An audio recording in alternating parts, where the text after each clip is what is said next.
Hi guys, this is Bernie, and this time I'm really trying to walk in Peter's steps. Now, Peter, I don't know how you do it, but every time you come on, recognize myself in so many ways. And one of the things that you did is you went to a writing class. Now, believe it or not, that's exactly what I did. And your reason probably was the loss of your wife, and my reason was the end of our business. And I had nothing to do, and I figured I'm going to start writing. So I wrote a novel. It's a science fiction novel. And I felt I wasn't as competent as I should have been, so I went to a writing group. And the writing group was fascinated by many different subjects, and they gave us one of the assignments, and that was the word leaving.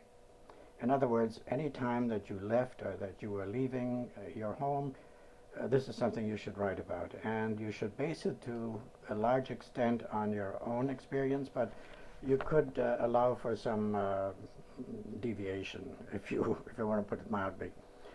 Now, maybe I'd like to get into my background a little bit, and we were talking about the war, and I had come out explaining that I was really not British at all, that my background is German. And that brought up all kinds of problems, and I discussed it with a number of people, and I was very hesitant to do this because if it sounds too negative, then it's the old politically correct line, and much of it is BS. And if it sounds too enthusiastic, then that isn't right, and people will be offended by that. And to find a happy medium without either lying or being a coward, it's a very difficult thing to do. So I thought I'll phase into this slowly by starting out as my childhood. My God, I did leave. I did spend most of my childhood during the Nazi regime. I mean, let's face it, I was born in 27. Hitler came to power in 33. The war was over in 45. I left Germany in 51, so I've spent virtually all of that time in Germany, and it's maybe not uninteresting. Maybe some people would be fascinated to find out how it really was. Now, I have to make allowances here. My background is such that I really was very comfortable, and I cannot claim any hardships. I was brought up in a very loving environment. My parents were wonderful, and I have no complaints along those lines. But maybe I should read this assignment to you, and it's a couple of pages. The first part is a little bit of freedom that I've took, and then the second part is pretty much the truth. So bear with me. Maybe you'll like it, and maybe you won't, and maybe you'll want more of it. I have lots more stories of this guy. And let me start here. And Peter, it's much for your benefit and for your criticism, I hope. Here goes, leaving. Here's the way I remember my first attempt at leaving. Just imagine me as a regular Dennis the Menace. My dad chewed me out, and just once too often. Well, I figured, let's see what I can do to get him upset. I've got to pack my things. Now, first things first. I can't get to sleep without George, my teddy bear. So naturally, he's got to go in the bag first. Next comes my pocket knife. You know, the one with the broken blade? But it'll be good enough to fight off the real bears anyway. Next, I've got to get into Ma's kitchen and pack a goodly number of cookies to make sure I don't go hungry. I will need something to drink for the long journey too, but the only thing in a bottle that I can carry easily is some beer. I've never tasted that stuff, but I guess if Dad can drink it, I should be able to. To get the 3 bottles open, I've got to have a bottle opener too. Just double checking. Comfort check, food check, drink check, weapon check. Yeah, right. I will need something to keep me warm, so I guess I'll have to take my blanket. But I suppose that'll be it. Come night, after Mom and Dad had gone to sleep, I take my bundle and sneak out of the house. It feels wonderful. The night is clear. The full moon shines to make it easy for me to find my way to the railway station. Nobody is around at this time at night, so I just sit outside on a bench. In no time, I start getting bored and hungry. I should conserve my provisions, but those cookies look awfully good. So I start nibbling on one and then another and another. But man, Do they make me thirsty? I must have something to drink. So I pull out the first bottle. It feels so nice and cool from the fridge. I've seen Dad use the bottle opener, and it's really not hard at all. I finally get it open and put it to my mouth and take a good swig. God, that stuff tastes awful. But let's face it, there's nothing else. So I take another swig and another. One can get used to that awful stuff, but it quenches the thirst. Come morning, still no train, and I'm working on my second bottle, and it doesn't taste all that bad anymore. It gets light, and the station agent comes up to me and says, "Jimmy, what are you doing here?" "Well, I'm going to America, and I'm waiting for the train." The agent shakes his head and says, "Listen, Jimmy, you're 6 years old and in Germany. What are you going to use for money?" I answer, and I search around in my pockets, and I pull out my saved-up fortune and show it to him and say, "Here, see, I've almost got 5 marks." "Well, son," the agent says, "that might not be quite enough to get on the train.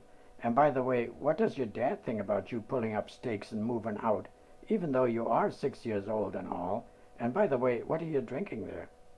Well, to make a long story short, the agent calls Dad, and when he shows up at the station, the agent brings him to me, and when Dad sees me, he tussles my hair and looks at the agent, sort of shaking his head, and then the two of them just start laughing and can't stop. I don't see what is so funny, but that was definitely the end of my big adventure, my leaving. Now, well, you really want to know why I was going to leave? Okay, I'll tell you. Sure, my dad yelled at me, but the reason he did was I didn't want to go to school the next day. It was going to be my first day at school, and I'd heard terrible things about school. All those strangers, and then the teachers. I heard they hit you for no reason at all, and I didn't think I wanted any part of that. But Dad said it would be all right, and that I had it all wrong. The teachers were there to help me. Yeah, I know, and there's a Santa Claus, too. So I figured I might as well leave. But since that didn't work out, what was I to do now? So next morning, my dad drove me to school. I guess he didn't trust me to go there by myself. And when we got there, he hugged me, tousled my hair, and told me, "Go get him, Tiger." Then he kept sitting in the car and watched me until I was inside. I really didn't have a chance to get away. It turned out he seemed to be all right, that first day at least. It wasn't so bad, and I managed to get through it without any trouble. But I did manage to really mess up after I got home. My mother is the best mother anybody can have, but she loves her cigarettes, and she smokes like a chimney. It looked kind of cool, and I had always wanted to try one. This day she had left a pack on the living room table, and I took one out of the pack and put it in my pocket along with a box of matches. I had forgotten all about them, but when I was riding my little toy car behind the laundry shack, I remembered. So I pulled up to the curb, sort of like the sheriff would, swung my legs over to the side, kind of cool-like, snapped my cap up under the visor, and lit that cigarette. At first I couldn't get it to light up, and I investigated this matter, and while I was doing that, my mother came up behind me. She must have watched me, not that I noticed, and said very calmly and not mad at all, "Sweetie, you're doing this all wrong. Let me show you how to do it properly." And she took a cigarette out of a pack, put it in her mouth, struck a match, and inhaled, and then blew out the wonderful-smelling smoke. She looked as if she were in a trance. Then she said, "See how easy it is? Now try it. Now you try it." And she watched me butcher a couple of matches. But finally I did get the cigarette to work. When I inhaled, I coughed and wheezed and was going to throw it away. But my sweet and wonderful mother insisted, "No, no, no, look, this is how you do it. Inhale all the way like a real man. Just pretend you're swallowing the smoke. Now there, isn't that much better?" I was getting red in the face and was spitting and coughing, and here she is, as calm and cool and innocent as you please, and tells me, "Keep going, you're doing fine." It wasn't long before I lost my lunch, and for good measure I heaved the cookies I had confiscated just a few minutes ago as well. And all along, my saintly mother was sitting there like a cat that had just swallowed a canary. Then she turned around, tousled my hair just like my dad always did, gave me a wide grin, and went back into the house. Later that evening, before going to bed, Dad gave me a very stern lecture about not playing with matches, and he said, "I won't mention the cigarettes, I assume you got that message all right. Well, as I told you, that last part about the cigarette is absolutely true. This is exactly how it happened. And believe it or not, I have never since touched a cigarette. I think she did me a real favor with that one.